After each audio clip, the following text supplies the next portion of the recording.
السلام عليكم. كيف العاده غنهضروا اليوم على واحد الموضوع كيهم الفلوس والتدبير المالي، ولكن بطريقه زوينه ومختلفه، وهي المكانه ديال الفلوس والتدبير المالي في الثقافه الشعبيه المغربيه. كاين واحد المثل مشهور في المغرب تيقول لك دير الفرنك الابيض النهار الكحل، ولا الفرنك الابيض ينفعك في النهار الكحل. كتعرفوا هذه المثله؟ تستعملوها؟ بزاف ديال المغاربه كيامنوا بان الامثال الشعبيه كتعطينا حكم ومواعظ ودروس في الحياه. اليوم اختاريت ان نهضر لكم على هاد الامثله اللي كيهضروا على المال والتدبير ديالو.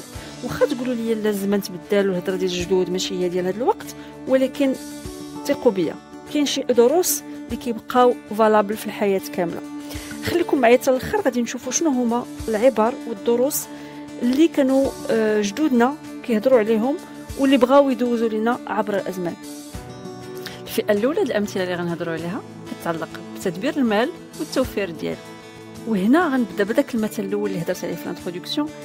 الريال الابيض ينفعك في النهار الكحل، يعني هذوك الفليسات اللي خليتي دو كوتي ولا دوك الفليسات اللي خبيتي لدوير الزمان غيجي واحد النهار تقدر توقف عليهم، لا قدر الله طراك شي مشكل كدوز بشي ازمه، هذاك الفلوس اللي خبيتي في النهار الزوين غادي ينفعوك في النهار الخايب.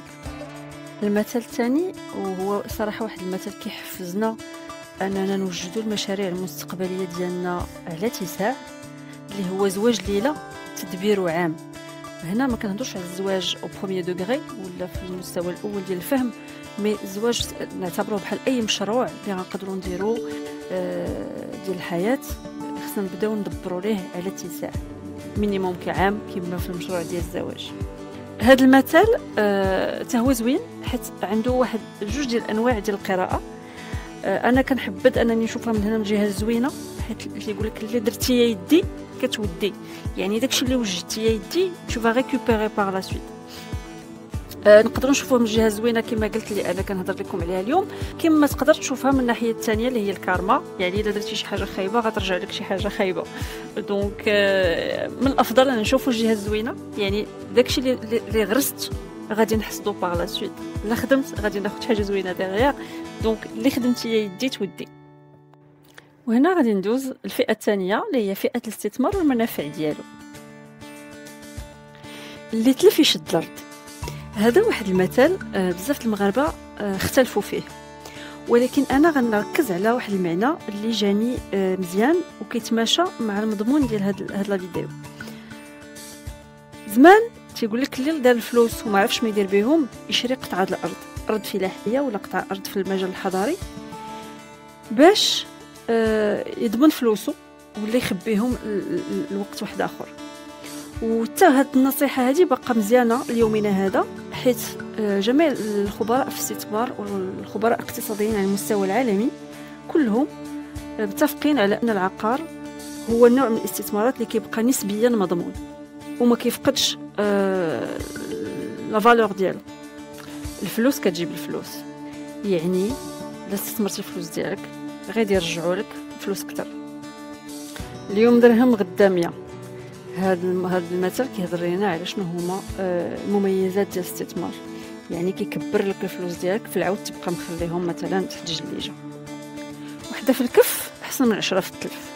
هذا المثل فاش سمعته فكرني في واحد المثل فرنساوي حتى هو كيقول لك ان تيان فو ميو كو دو تو لوغا. والمغزى منه هو بنادم لا كانت لوبورتونيتي ولا كانت هذيك الفرصه عندك هذيك الساعه تقدر تاخذ شي حاجه مضمونه، من الاحسن انك تبقى تسنى شي حاجه في المستقبل اللي ما انت ما ضامنهاش وما ضامنش كيفاش غادي تكون. خدم يا صغير كبري. هذا المثل حتى هو بغيت نديرو في خانه الاستثمار والتربيه على الاستثمار، حيت بنادم ما حتى كيكون صغير يقدر يدير بزاف ديال الوقت ويستثمر بزاف ديال الجهد باش يوجد لراسو فاش يكبر ان شاء الله مستقبل احسن. الفئه الثالثه والاخيره في هذا الفيديو هي فئه عواقب سوء استعمال المال. المثل الاول في هذه الفئه اللي اختاريت هو اللي جابوا الريح يديه الريح ولا اللي جابوا الليل يديه النهار. هذا بالانجلي شبه ليا شويه في واحد المثل الانجليزي كيقول لك ايزي كام ايزي جو، حيت اون جينيرال الحاجه اللي كتكون ما مبنياش على الصح ولا مبنيه على شي حاجه ماشي حلالا طيبا غالبا مع الوقت كتمشي ولا الله يستر العواقب ديالها يكونوا ما زوينينش.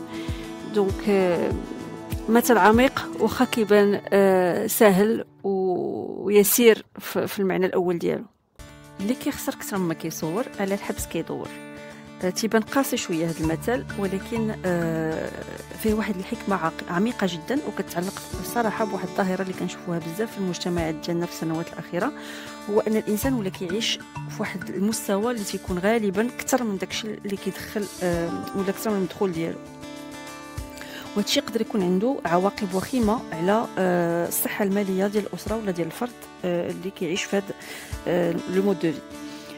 دونك غالبا بنادم باش يعيش زعما صحه ماليه مزيانه، الخبراء تقترحوا انه دائما يعيش في قل من المستوى ديال الدخل ديالو باش يرتاح ماديا وما تيعيش هذيك الخنقه ديال عايش شهر بشهر، لا قدر الله شي نهار شي شهر طرات ليه شي مشكله غيلقى راسو حاصل.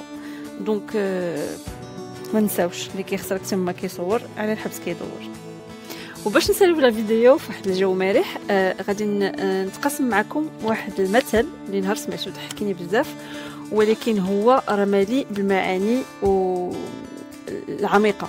داكوغ، المثل تيقول حميده الهبيل باع الدار وشرا طوموبيل.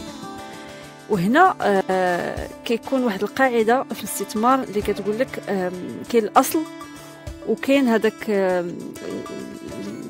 المشترى ولا الشراء اللي تيكون هو بحال فخ، لانك من بعد من غتولي تخسرف عليه، ماشي بحال انبياء ايموبيليه من غير لا كنتي ساكن فيه، ملي كنتي دير ان انفستيسمون يقدر هو يرجع لك الفلوس ولا كياخذ لا فالور افيك لو طون. بالنسبه للسياره تتبقى واحد لا شارج تتفقد من القيمه ديالها سنه من بعد سنه. دونك هذا السيد هذا اللي كيتعطى به المثال دار واحد استثمار فاشل بما انه باع الاصل باش يشري سياره. وهادو غير بعض الامثله اللي كيبينوا الحكمه ديال جدودنا في التعامل مع الفلوس والتدبير المالي. وانتم شنو الراي ديالكم؟ كاين شي مثل مغربي على الفلوس كيعجبكم؟ كتبوه ليا في لي كومونتير. وبلا ما نوصلكم لا عجبكم لو كونتوني دو لا شين نيزيتي با افير لايك سبسكرايب باش يوصلكم كل جديد. نهاركم مبروك، نشوفكم قريب ان شاء الله.